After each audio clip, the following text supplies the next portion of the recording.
Good morning, dear students. Welcome to all of you in computer class. Student, today we will start our new chapter, that is chapter 5, Cascading Style Sheet. Okay, and I have already sent you notes.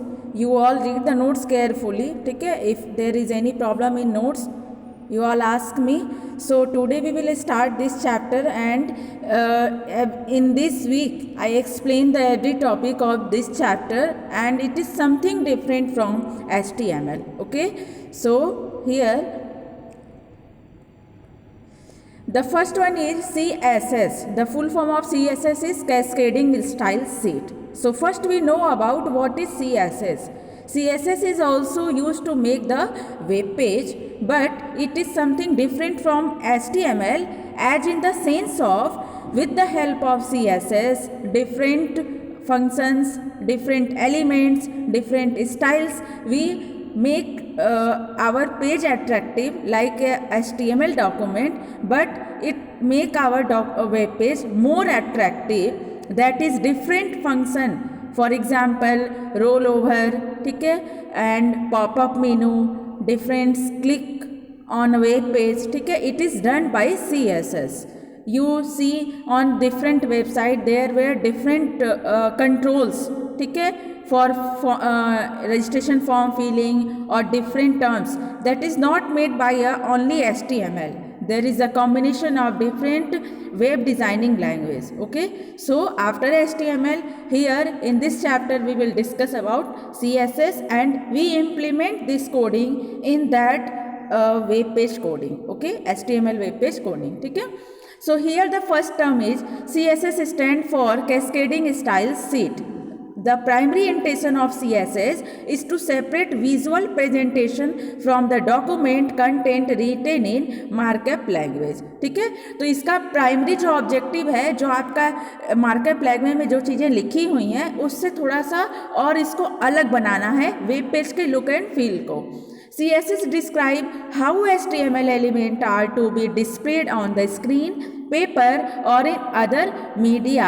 ठीक है, CSS save a lots of work. It cannot control the layout of multiple web pages all at one. ठीक है, it control the layout of multiple web pages all at one. ठीक है, now here origin of CSS. ठीक है, CSS जैसे आप अभी हम लोग HTML पढ़ रहे थे कि HTML का डेवलपमेंट कैसे वो हमारे इस वेब डिज़ाइनिंग में आया. ठीक है, सो हियर इज CSS, क्योंकि आपको पता है ना कि आवश्यकता या आविष्कार की जर्नी है. तो जिस तरह से वेब पेज हम लोग बनाते गए, तो फिर हम लोग को लगा कि हमारे वेब पेज में कुछ डायनेमिक टर्म्स भी होना चाहिए. और डायनेमिक टर्म्स फॉर एग्जांपल कि वेदर फॉरकास्टिंग की कोई अगर आप ऐसा कोई साइट ओपन कर रहे हैं जहाँ टाइम से रिलेटेड कोई टर्म है या टाइम के अकॉर्डिंग कंटेंट का चेंज होना है. ठीक है, ऑनलाइन जो शॉपिंग का साइट है, ठीक है, that is change according to time. ठीक है, that is dynamic website.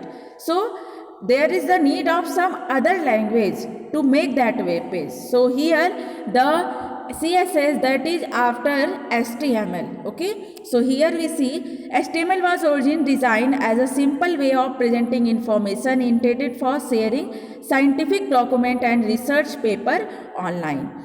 Later on, as the internet expanded for the academic and research, जैसे जैसे इंटरनेट का यूज़ बढ़ता गया, ठीक है, the mainstream and become more oriented, the presentation of web pages has become considerably important for a website success. ठीक है, to improve the presentation capability, CSS was introduced by W3.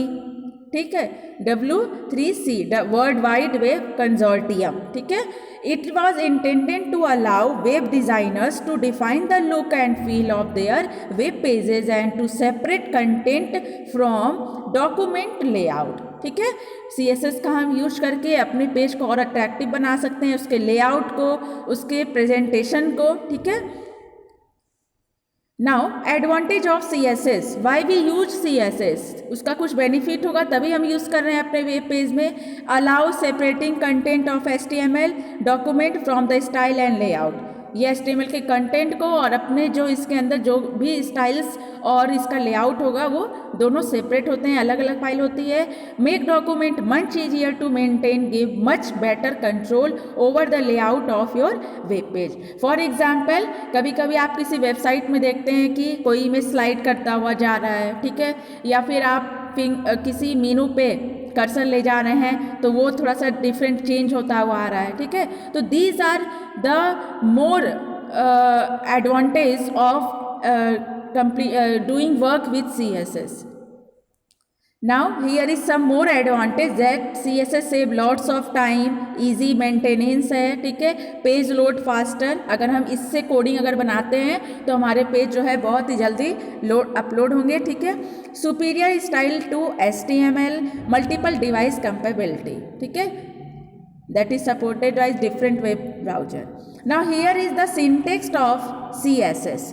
As you know, you work in HTML, तो there you work in opening and closing tag, ठीक है।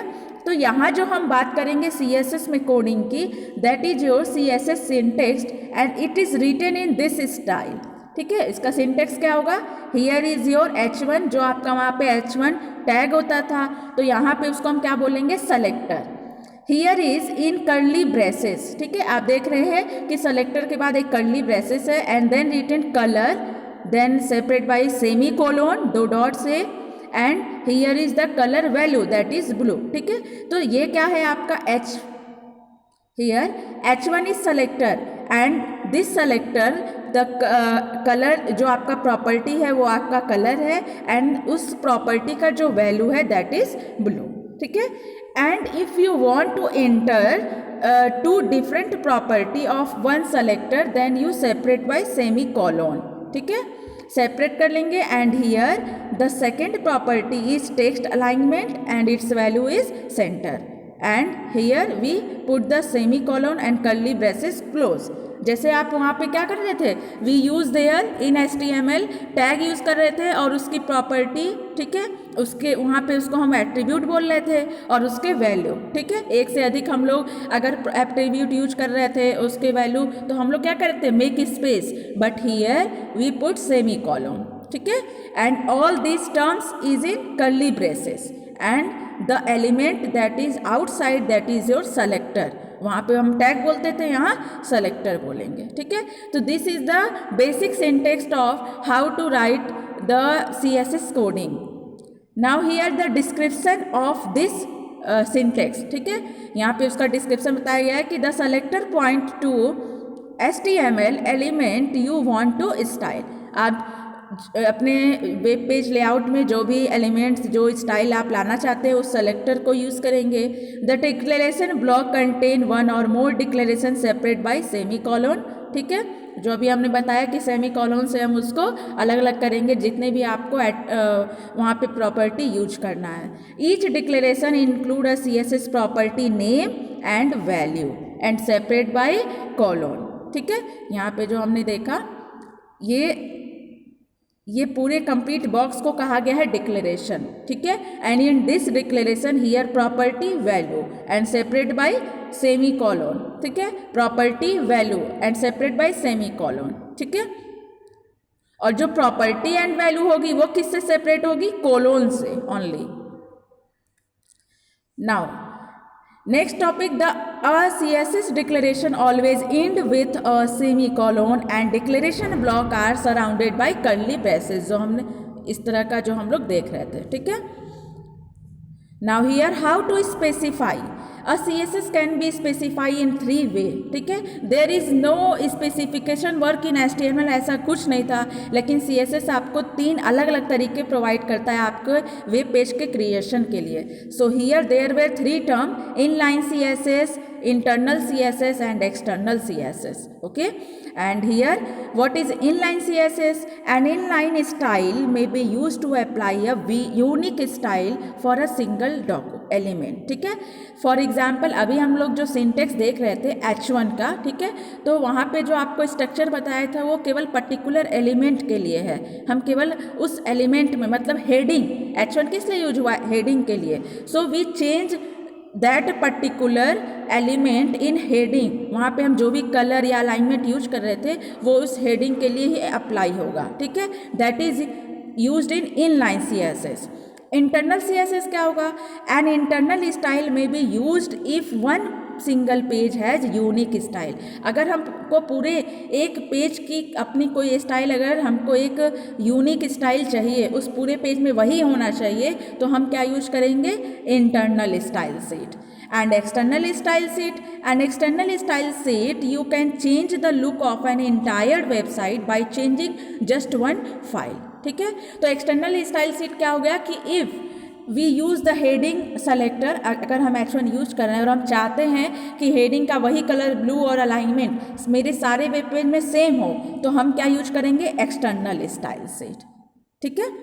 So here you see some difference between the inline, external and internal from this figure, ठीक है। And we continue the other terms of internal and external and also the inline CSS in other video, ठीक है। But यहाँ पे एक बस आपको overview देने के लिए अब इस फिगर को हमने लगाया यहाँ पे। You can also embed your CS coding. यहाँ हम देखिए इनलाइन CSS का एग्जाम्पल क्या होगा? Paragraph style is equal to font family, ठीक है, semicolon, monospace and here is colon and here semicolon, ठीक है। तो ये केवल उस पैराग्राफ में, जिस पैराग्राफ के लिए अप्लाई किया गया वहीं पे बस चेंजिंग होगा, ठीक है। इंटरनल स्टाइल शीट में क्या होगा कि वी प्लेस दिस कोडिंग, ठीक है, बिटवीन द जो हेडिंग आपका टैग होगा उसके अंदर हम स्टाइल टैग का यूज करके और इस पैराग्राफ को यूज करेंगे, ठीक है। तो अब हम अपने पेज में पैराग्राफ जहाँ जहाँ लिखे होंगे वहाँ पे लाइन हाइट इतना % होगा, ठीक है। And in external style sheet there is different we page, in external style sheet we create 2 pages, ठीक है। यह भी अगर हम आप लोग को आगे वीडियो में बताएंगे कि एक्सटर्नल साइड में हम 2 अलग अलग पेज बनाते हैं और उसके बाद हम उसको दोनों से लिंक कराते हैं। जैसे यहाँ लिंक का यहाँ दिया जा रहा है कि link rel is equal to style sheet type is equal to text oblique CSS and H reference is equal to main.css, ठीक है। इसमें 2 अलग अलग वेब पेज बनाना होता है, ठीक है। So this is all about the overview related to your CSS, ठीक है। Watch the video carefully and all the basic terms related to CSS that I given in notes, ठीक है, कि what is CSS, what is different between dynamic and static web page, what is DHTML, you all read through. If any problem then ask me.